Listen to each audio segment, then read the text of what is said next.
depende muito do que é. Tem várias abordagens para fazer monocromático, né? Desde você selecionar um sensor só, até usar os três, até capturar em cor e tirar a saturação depois. Também é uma outra estratégia, mais complicado, mas funciona também, né?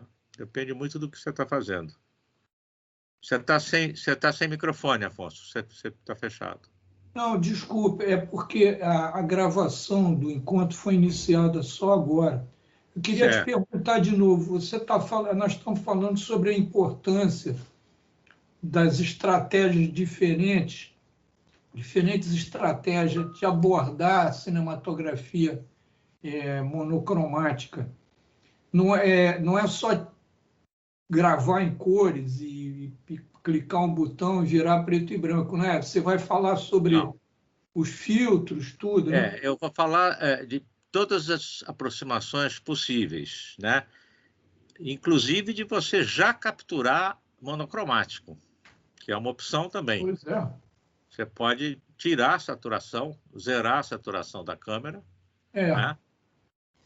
Tem até uma vantagem, o sinal ruído da luminância melhora quando você elimina a croma, você fecha o canal de croma, melhora o sinal ruído da luminância. Então, isso também é uma abordagem. Mas tem muitas possibilidades, né? Você tem hoje, inclusive, câmeras com a opção de captura monocromática e filtros digitais. Pois é, porque... Lá, vermelho. Pois é, isso que quer dizer, existe aí um workflow inicial muito importante, né? Porque, veja bem, antigamente com o filme era pancromático, né? Ele via cores, o negativo. Mas então você filtrava com vermelho, Isso. se escurecia, um para pele, enfim. Por isso que eu estou dizendo, e por isso que eu acho muito interessante o curso. Eu quero fazer esse curso porque é tão importante hoje a expressão monocromática e a gente pensa que é só isso, não apertar um botão, mas existem 1000 recursos para você criar um look monocromático, né? Você pode se aproximar do resultado final monocromático de várias maneiras. Depende muito, inclusive, da especificidade do trabalho. Como é o filme que você está fazendo. Isso é meio mandatário. Se você faz uma análise inicial do roteiro, conversa com arte, conversa com figurino, bababá, certo? E chega à conclusão que é melhor você trabalhar, inclusive, capturando em croma, certo? Para fazer a finalização depois, né? É um caminho também. Eu normalmente sou mais radical, eu prefiro já capturar monocromático, né? Não só por esse motivo que eu falei, de você eliminar os canais de croma e melhorar o sinal ruído na luminância, mas por uma questão de você assumir, né? Peitar a coisa. Vamos, né? Vamos ver como é que a coisa funciona em tempo real. Vamos ver no monitor como é que funciona capturando direto monocromático, né? Sem essa opção de você fazer depois, né? Que é mais cômodo, né? Reconheço. Todo mundo, mas... Não, mas tem 1000 macetes aí. Eu acho muito interessante pensar nisso. É incrível porque a gente, com as facilidades do mundo digital, a gente acha que tudo é muito simples e não é bem aí. O fundamento permanece sempre o mesmo, né? Isso que as pessoas não entendem. Por que precisa conhecer o fundamento das coisas? Porque qualquer que seja a tecnologia nova que você esteja utilizando, que seja fantástica e tal, ela vai estar baseado, né, nos princípios da física. Então, o que é um filtro? O filtro deixa passar um comprimento de onda, né, e retém os outros das coisas complementares. Isso não vai mudar nunca. Você pode fazer isso eletronicamente, você pode fazer isso digitalmente, certo? Porque é um mundo analógico, que é o mundo real, é o mundo real. Não, essa coisa é importante. É assim, até começar pela física da luz, da cor, isso eu Eu acho sempre fundamental. Se começo, a pessoa não entender isso, não eu consegue sempre nem ver começo a pelo, cor. eu começo sempre pelo basicão, né? Inclusive, dando até uma estratégia que algumas pessoas perguntam, mas você não está diminuindo muito a importância da visão, a importância. Não, eu estou constatando, né? A radiação toda eletromagnética, da qual a luz visível é um pedacinho, a luz visível é uns 70 avos de toda a radiação eletromagnética, entendeu? Então, você enxerga a realidade pela visão por uma frestinha de uns 70 avos. Se fosse uma porta que abre 90 graus, né? Você estaria dividindo aí os 90 por 70, você espia por uma frestinha, né? E isso pelo contrário, isso não deve desestimular as pessoas, né? Já que a gente está lidando com uma faixa de informação tão estreita, né? É que a gente tem que valorizar isso ao máximo, né? Não é porque é uma coisa, mas é isso. Ô, Heber, você podia agora, você não quer mostrar a ementa aí, Eu vou abrir aqui para vocês ponto verem por ponto. Isso é a ementa importantíssimo. do curso. Todo mundo está vendo aí? Então, Então, eu começo justamente pela luz visível, né? O espectro da luz visível. Para eu tratar disso, eu só venho mais do geral, né? Até chegar no visível, né? Eu tenho que dar uma explicaçãozinha mais básica, justamente como é que a gente se situa em relação à realidade, né? Ao mundo exterior. Quais são os acessos que a gente tem, né? E aí a luz visível é isso, ela é uma janela estreita, né? A gente lida com ela com mais limitações ainda do equipamento, porque todo equipamento é limitante, né? O que para o aspecto da criação é bom. O dia que a gente tiver uma câmera que enxergue exatamente igual ao olho humano, não vai ser muito bom, vai perder a graça, né? A limitação é que é o estímulo para você criar, né? Então, eu começo do basicão, luz visível. Aí, depois, encaro a limitação do equipamento, né? Cada equipamento tem uma limitação básica, que é o espaço de cor, né? O que de todos os comprimentos de onda e frequência, o que essa câmera captura, né? Porque para você desenhar uma estratégia, né? O que eu vou deixar no final como informação de luminância, de preto e branco, né? Eu preciso começar pensando na luz inteira, não tirar a informação de croma de cara. Eu preciso ter uma estratégia baseada no que está lá, né? no que está na minha frente, né? Então, eu faço uma análise, né? Mostro como o espaço de cor evoluiu, não só no eletrônico digital, não. Eu começo falando de ortocromático e pancromático na película, lá atrás, né? E das dificuldades todas, né? Até se chegar numa tradução para tons de cinza, né? Da realidade pelo filme pancromático, né? O filme pancromático ele começa no final dos anos 20, até os anos 20, era tudo ortocromático. O ortocromático tinha problemas gravíssimos, né? Você tinha uma sensibilidade muito aumentada no vermelho e praticamente nada nas ondas curtas, né? Na alta frequência, no azul, né? Então, você tinha que lidar, por exemplo, a pele das pessoas, né?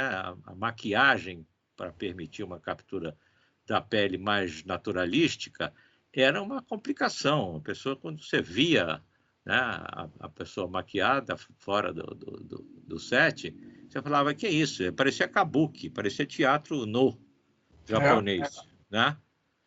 E aí tem uma evolução disso aí, né, até chegar ao pancromatismo, né? Tem histórias muito interessantes, né, das estratégias. Aquele filme do Dreyer, A Paixão de Joana d'Arc, que foi um dos primeiros filmes em que se experimentou com o filme pancromático, eles estavam tão acostumados, né? O fotógrafo era o Rudolf Maté, que depois virou diretor, até fez uns faroestes bons.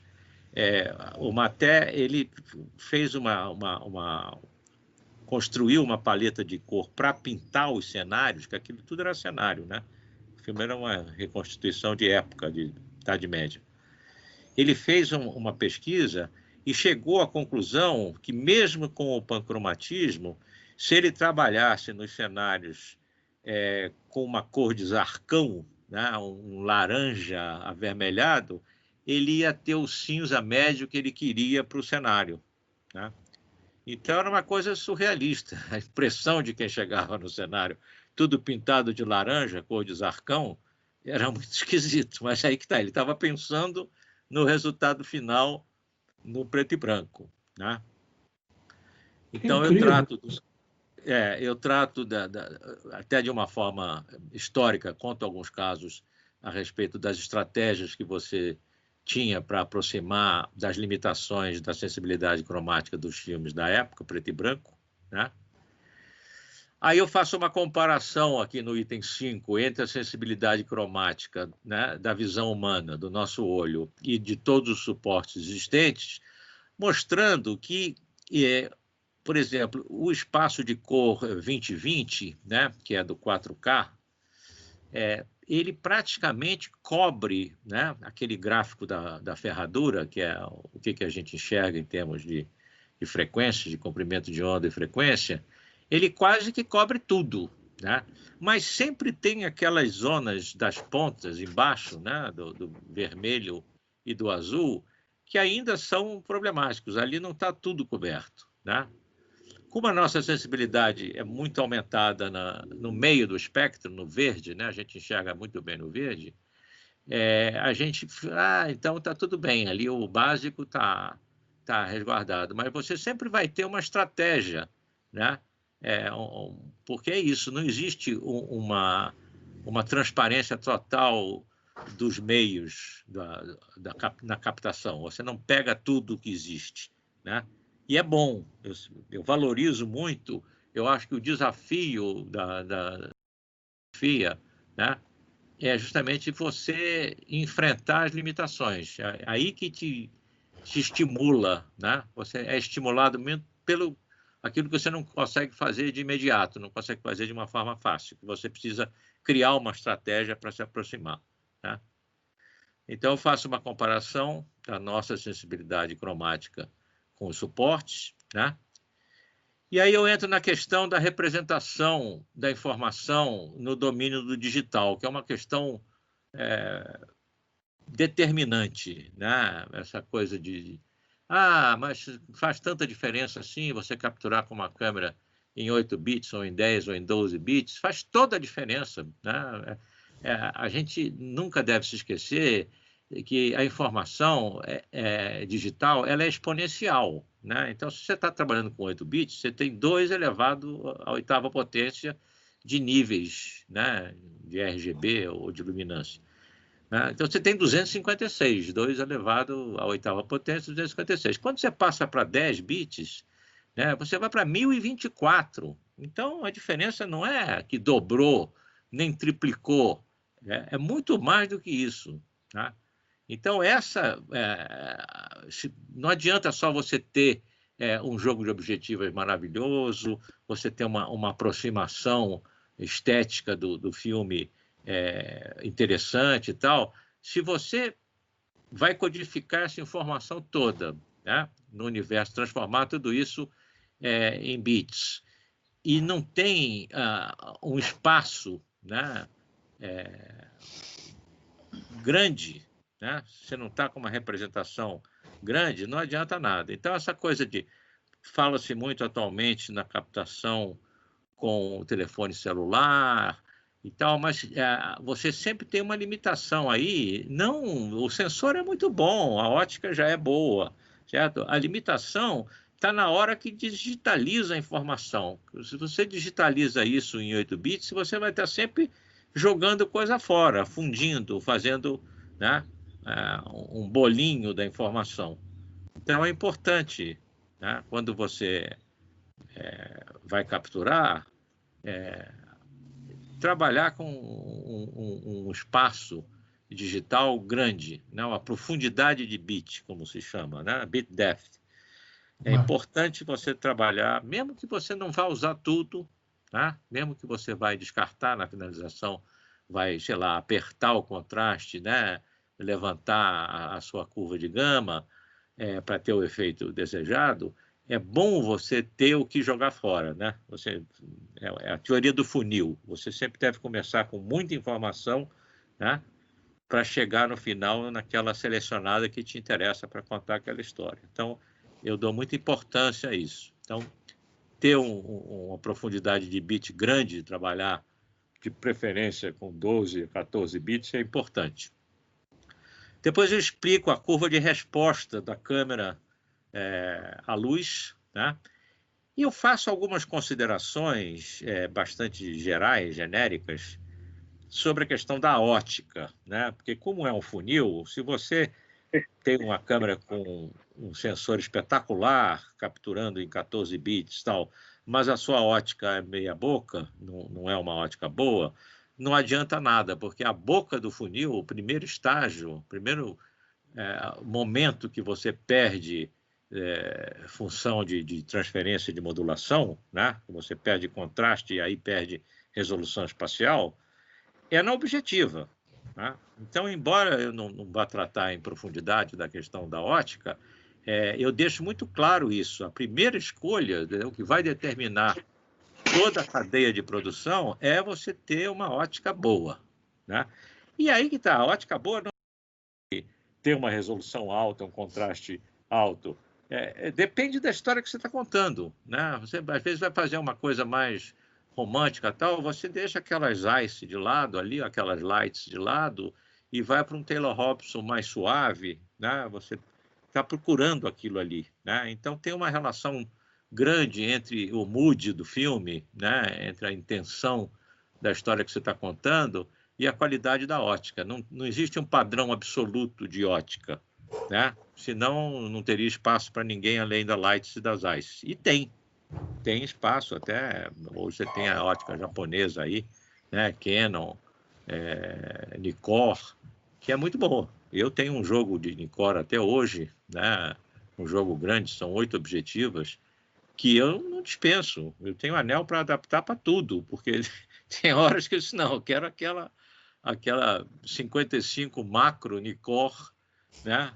É o objetivo que eu preciso aqui. Então, eu não faço uma análise das objetivas, mas eu faço um comentário geral nesse sentido. É o princípio do processo. Então, se você não tem a ótica que você imaginou para chegar no resultado final, não adianta você ter um sensor grande, não adianta você ter um sinal ruído bom, né, nos canais, porque você está perdendo informação de cara no objetivo.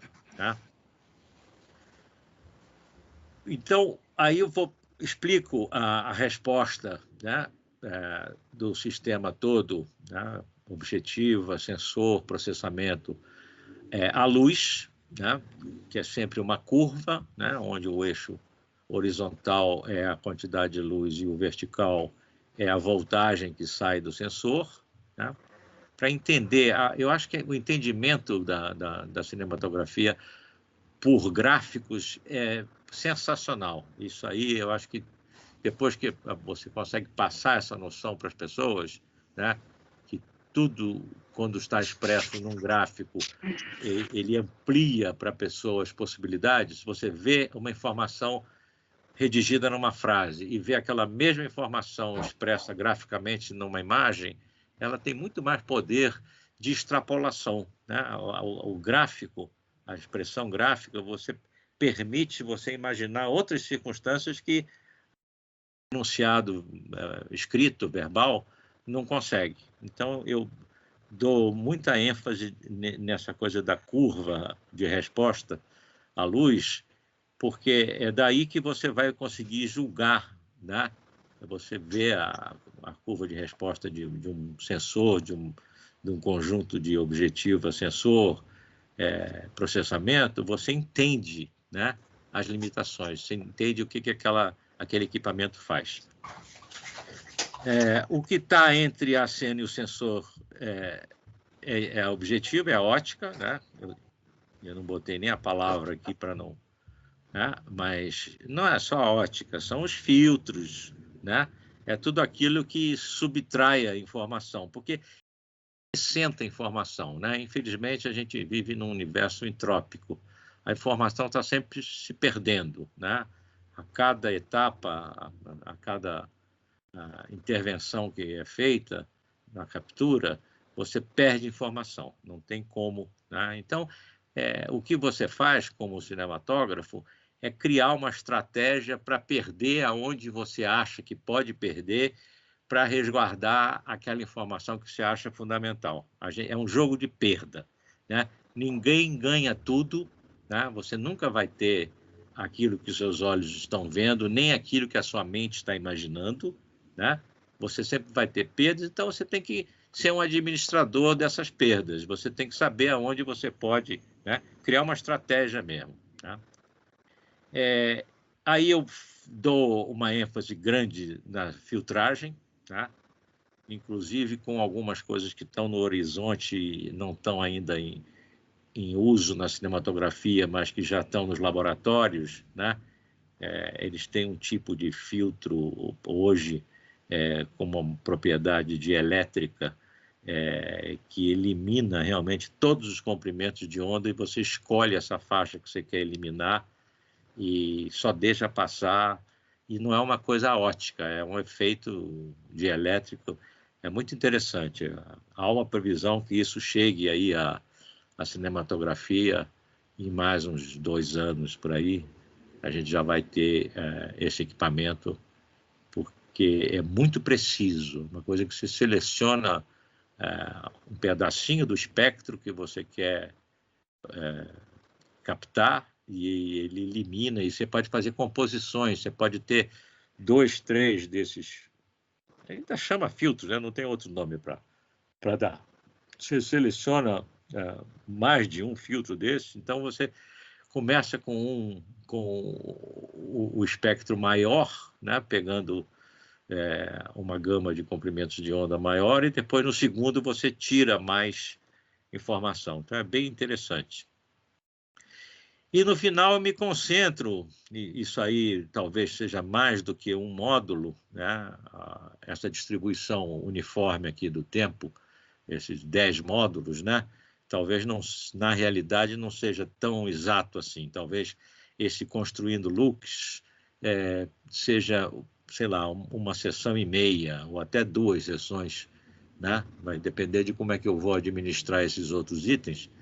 Mas é a coisa mais interessante, né? Porque você pode analisar obras, né? O que já foi feito. Tem a história do cinema monocromático, é gigantesca, né?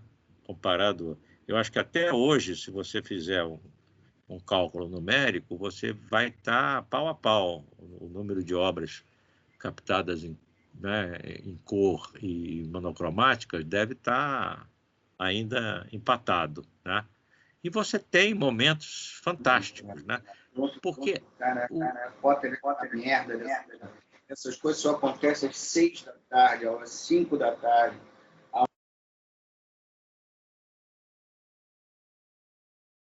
Eu perdi aqui, hein?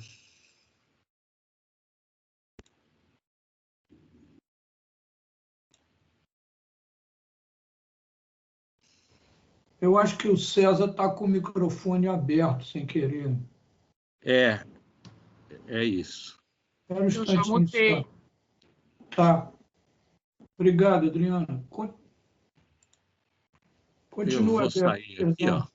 Espera aí, mas a gente já tinha chegado ali no último item.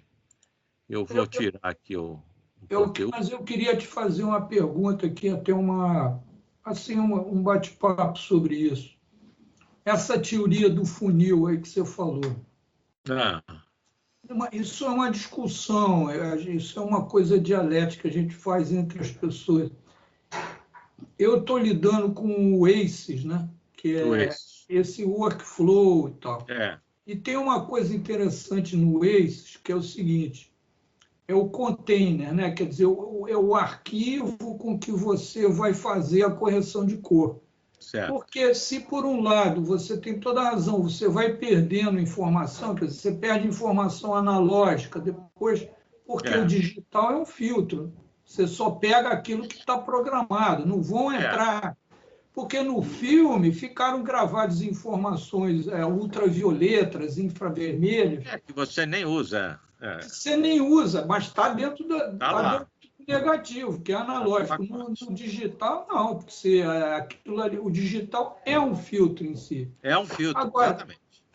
Agora, no digital, você pode complementar o que você captou também com o software de correção de cor. Né?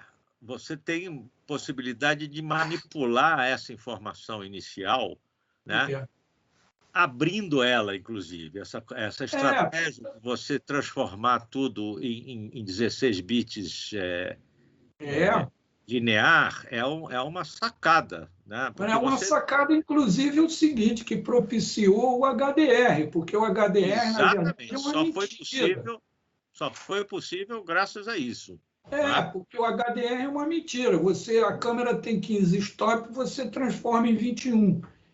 E aí, na questão o ACES, aqui na universidade a gente fez com os alunos assim, mas fizemos uma espécie de um laboratório de ACES e tem uma coisa muito interessante. Quando você joga o teu material dentro do container do ACES, porque o ACES tem o espaço de cor é um volume enorme, o teu material tem um ganho de cromaticidade que talvez você não queira. A saturação, quer dizer, não é a saturação, ele ganha espaço de cor. Expande o espaço de cor. Né? Expande o espaço de cor, que você tem até que depois dominar, mas tem uma coisa que acontece esteticamente que é incrível. Ele cria não sei, ele cria um brilho, não é só contraste, ele cria... Você sabe o que eu quero dizer? Exato. Porque o espaço de cor, ele leva mais informação. É o contrário, eu tive casos de coisas que foram filmadas em HD e você joga em 4K e a coisa muda de figura, porque a plataforma é mais generosa, entendeu? É como se você pegasse um arquivo, sei lá, preto e branco, não sei, quando você joga uma coisa que foi gravado em 720, aí você joga lá em 3000 e tanto, aquilo... Hoje, com as possibilidades que você tem no mundo do digital, relativizou um pouco uma questão que para nós era fundamental na época do analógico fotoquímico, que é justamente a boca do funil, né? O que você está capturando. Hoje deixou de... Quer dizer, não é que deixou de ser importante, hoje você tem outras abordagens. Você pode... Por isso que eu acho esse teu curso a coisa de abrir cabeça, entende? Você são vê que coisas que a gente não pensa, entende? Que as estratégias hoje são muito diversificadas. Você não tem mais aquela limitação, porque você fazia alguma coisa pensando em finalizar monocromático, né? Você capturava em cor e tal, ia monocromático. Você estava só jogando fora informação, né? Você estava eliminando aquilo ali para ficar... Hoje, com a estratégia do digital, você pode ter um algoritmo que fabrique, né? Estique informação. Né? A gente fala fabricar, mas na realidade está esticando. Né? Você tem uma captura em 10 bits e estica aquilo para dizer... Né? Então, você vai ter mais nuance, né? Que foi criada. Você não, na captação aquilo não existe, mas de fato existe. Né? Você, na hora que for finalizar o trabalho, você está lidando com uma informação que está lá. Né? Mas isso não é original. Não tem importância. Né? Ela existe, ela foi criada por um algoritmo, ela existe. Tá? Então, a gente precisa pensar hoje de uma maneira um pouco diferente, né? Embora as leis da física continuem exatamente iguais, não mudaram nada, né? Mas você tem outras aproximações hoje interessantes. Né? Agora, essa coisa que você perde qualidade em cada etapa, É preciso ficar bem presente na mente das pessoas, que não pode confundir facilidade técnica, tecnologia com milagre. Milagre não existe, né? Milagre é alguma coisa que simplesmente não encontrou ainda uma explicação racional, tá?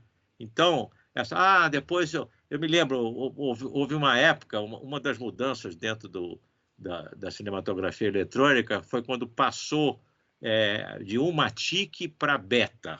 Não era nem Betacam SP, era Betacam só. Beta, né? Mas que já separava a crominância da luminância e gravava em pistas diferentes. Então já não tinha cross modulation, essas porcarias todas desapareceram de uma hora para outra, né?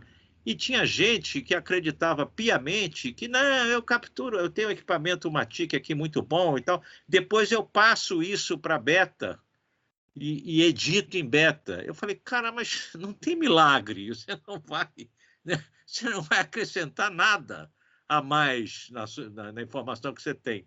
Você está se enganando. Você não está melhorando, né? Você simplesmente está oferecendo para o cliente, no final, uma fita em beta. Mas a qualidade beta você não tem. Porque não tem milagre, né? Você tem um descenso, né? A informação está sempre, né, em descenso. Você tem... Eu sempre dou uma explicação bem idiota, né? Que é os fótons que chegam do Sol aqui no planeta, né? Para cada fóton de alta energia que chega, né, sob a forma de luz ou de calor do Sol, a gente devolve, né, para fora da atmosfera 20 fótons transformados, né, com frequência, comprimento de onda tal, menores. Né? Então, tudo é entrópico, tudo está decaindo. Né? E isso aí, se você tem isso em mente como uma forma de encarar a realidade, você está interferindo num processo que é de perda de informação, fica muito mais fácil de você raciocinar. Né? É isso, você vai ter políticas, estratégias de saber onde eu posso perder. Aqui eu posso perder, aqui deixa queimar isso aqui. Né? Agora, aqui eu não posso, aqui é fundamento, aqui não vou perder aqui. Né? Se essa objetiva resolve 80 linhas por milímetro, eu não vou trocar por essa que resolve 50 linhas por milímetro. Por quê? Porque eu vou perder na origem. No começo do processo eu vou estar jogando coisa fora e eu não sei se eu quero jogar, né, resolução espacial fora no início do processo. Então, eu acho que é muito você bater nos conceitos, sabe? Até a pessoa entender, né, conceitualmente como é que funciona essa grande máquina de entropia que é o universo. Você está sempre lutando contra perdas, tá? Sem drama. Beleza, Beto. Que curso genial. Não é uma... Alguma Anderson, diga aí, Anderson. Você está... Estou atento aqui, eu ansioso. vi. Ansioso para o início do curso. Porque é isso mesmo, a busca em entender a questão do preto e branco na captura. É que as coisas, assim, nada é por acaso, né? Então, tudo tem... As coisas, elas são quando tem que ser. Eu conheci... Vocês assistiram um filme que estava no É Tudo Verdade, O Segredo do Ponto Mal? Não cheguei a ver. É do Miquiles, do Aurélio, né? Do Aurélio. Não cheguei a ver, não. Eu fui fazer um trabalho recente e era junto com o filho dele, que foi o fotógrafo. Sim. E eu achei o filme muito foi meu bonito. aluno. Foi o André. André.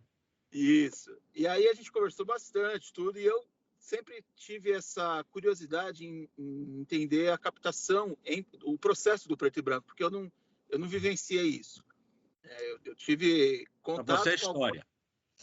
Exatamente. Tive contato com algumas pessoas que vivenciaram isso. O próprio Carlos, o professor, eu já fiz algum curso com ele. Com o saudoso Valdemar Lima, eu fiz um curso com ele. Foi meu primeiro curso. Então, mas eu não tive essa vivência, né? E eu sempre estou buscando. E aí, quando eu vi esse curso, eu falei, não, eu preciso fazer, porque aí é uma oportunidade de imersão no assunto, né? Inclusive, essa coisa da perspectiva histórica, né? Eu acho que vale a pena sempre investir um pouco de tempo nesses cursos para mostrar o processo de evolução da técnica, entendeu? Porque Sim. não é uma coisa, não é um avanço linear, né? Tem momentos em que fica estagnado, tem momentos em que um aspecto está desenvolvendo e outro não, né? E você tem grandes avanços quando você tem avanços em todas as áreas ao mesmo tempo. Então, tem coisas que ficam um tempo, né? A gente assistiu a isso, eu me lembro claramente, no início você tinha as objetivas já boas e os sensores nem tanto, né? Então, todo mundo estava satisfeito porque a teoria do funil estava lá, a objetiva tem que ser melhor que o sensor mesmo, mas os sensores eram muito inferiores. Não é que eram inferiores, eram muito inferiores, né? E o processo não avançou até o momento em que os sensores deram um salto, né? Eu me lembro que um dos fabricantes aí, a Sony, né, teve a brilhante ideia de colocar uma pequena lente, né, na frente de cada um dos pixels no sensor para condensar a luz, né? Porque antigamente, antes de ter essas microlentes, só a luz que incidia num ângulo ou perpendicular, né, 90 graus, ou dentro de até 60 graus, tinha os fótons transformados em elétrons. Tudo que vinha num ângulo mais aberto, né, perdia, né? E só de colocar essa lentezinha na frente do pixel, eles dobraram a sensibilidade do sensor. Foi né? Dobrar a sensibilidade não é pouca coisa, porque você está dobrando sem aumentar o ruído em nada, né? Mesmo eu sempre falo isso. Olha, o sensor é um dispositivo analógico, não existe sensor digital, não existe, nem vai existir, né? Porque o efeito fotoelétrico é um efeito analógico. Se aumenta um pouquinho a quantidade de fótons, aumenta um pouquinho a quantidade de elétrons que sai do outro lado, né? Então, isso não vai mudar nunca, né? É digitalizado depois, né? Aí você faz os milagres que você quer, depois que...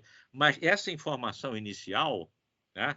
Por isso que eu sempre digo, você resista ao máximo antes de acionar o ganho na sua câmera, porque o ganho é tudo analógico, né? Você está pegando uma voltagem que está saindo do sensor, que é analógica, e está amplificando ela analogicamente. Ela só vai ser digitalizada para frente, né? Então, esses conceitos eu acho importante, né? Eu fico muito nisso. Eu vou, né? Aumento a viagem sempre que dá, mas eu não perco de vista o básico, né? Porque senão você realmente se perde. Porque é um processo muito complexo, né? O workflow do cinema, né, é muito complexo. E a cinematografia monocromática, o preto e branco, não é menos complexa porque é preto e branco, né? O fato de você estar descartando a informação de cor não diminui nada a complexidade. Você simplesmente não está usando, né, por uma questão normalmente estética, né?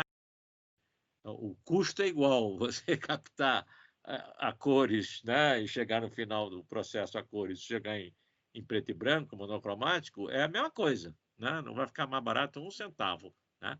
É uma coisa Pode ficar até estética. mais caro, né? Pode ficar, dependendo, pode ficar até mais caro, né? Você nem eu vou fazer, né? Vou fazer no Aces a finalização, aí já vai pagar um pouquinho mais. Né? Ou o próprio questão de cenário, né? Na direção de arte. Também. Qual o cinza que eu quero, aí já começa. O trabalho é muito interessante. Eu tenho me lembrado, quando eu fiz a apresentação agora para esse curso, eu me lembrei muito desse trabalho, dessa campanha que eu fiz com a O2, porque era uma coisa, o conceito era essa. A pele das pessoas tem que ser o valor mais alto de luminância na cena, né? Isso é um desafio, porque você tem tanta coisa que tende a ficar acima, né? A pele reflete 70% da luz que incide. Você tem tanta coisa acima, janela, N coisas, né? Roupa, né? Então, um desafio. Puxa, vamos pensar aí numa escala de cinzas onde a pele é o 100%. Né? Bacana isso. Né? Você, a partir daí, você estrutura tudo. Muito bom. Anselmo nos acompanha, Anselmo? Diga alguma coisa aí. Tem alguma dúvida? Algo que eu possa esclarecer Eu estou mais? aqui, já estou maravilhado já com a possibilidade do curso. Com o trailer? Só esperando aqui, o trailer já me ganhou. É. Quando o Afonso contou essa ideia do trailer, eu falei, mas é isso mesmo. Eu sou da época que o trailer vendia. Você ia ver um filme, aí saía do filme, perguntava, gostou do filme? Só, o filme não achei nada demais, não, mas eu vi o trailer do filme que eu vou vir ver. Então, às vezes, o trailer era mais importante que o próprio filme, né?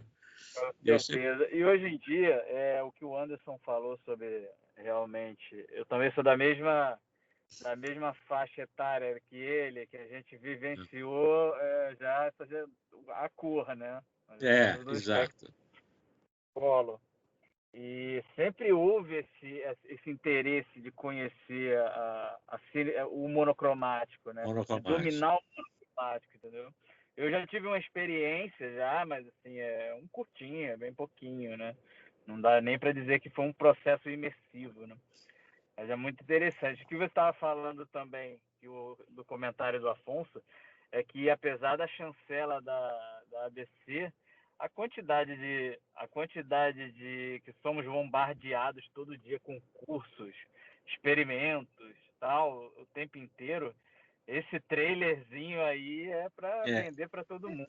O diferencial, eu acho que é você dar uma ideia do nível de profundidade do conhecimento que vai ser passado. Né? Eu acho que a ideia desse trailer aqui é você dizer, olha, vamos abordar isso, né?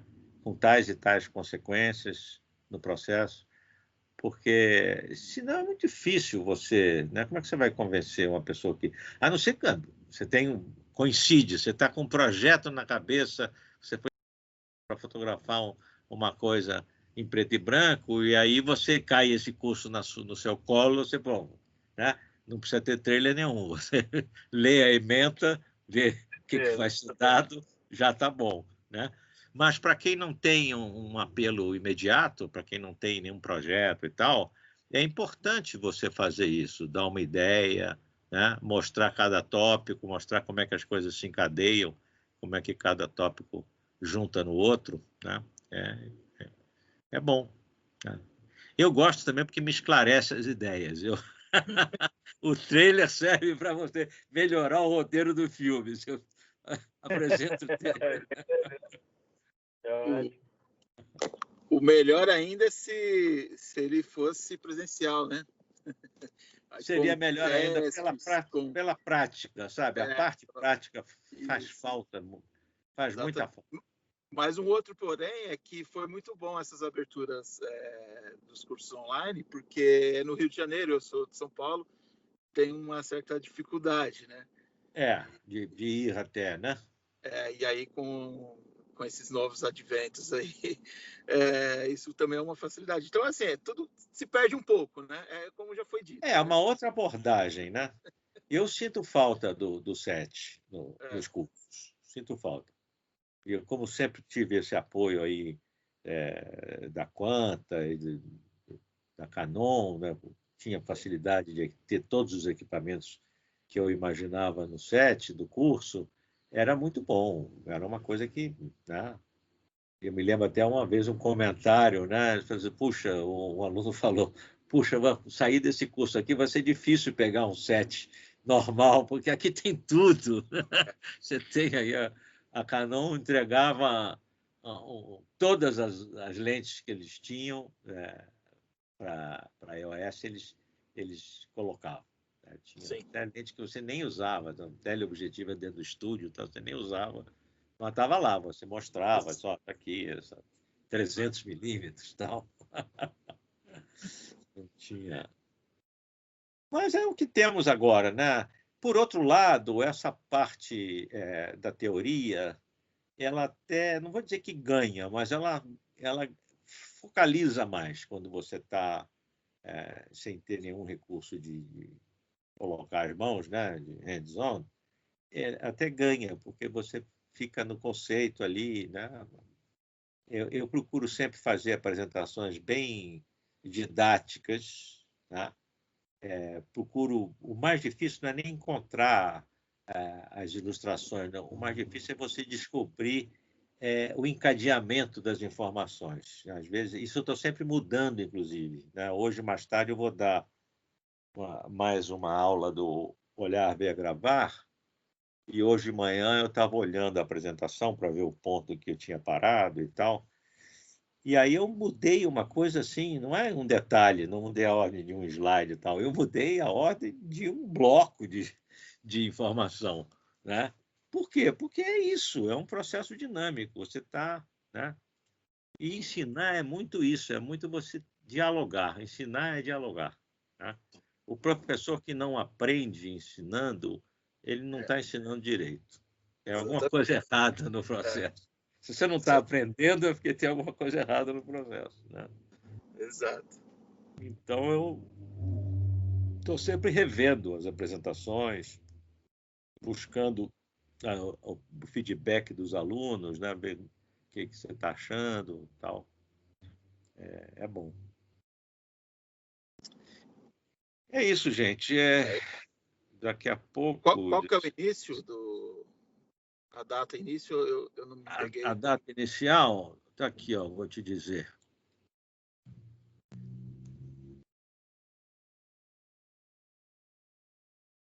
Segunda, não, isso é começa no dia 12. Se rolar, vai começar no dia 12, quer dizer, está pertinho, né? Hoje é dia 9. É 9. Na quinta-feira, né? Isso. E aí, esse horário também, das 7 às 9 da noite, tá? É um horário bom. Horário bom. Para mim é fundamental ser esse horário.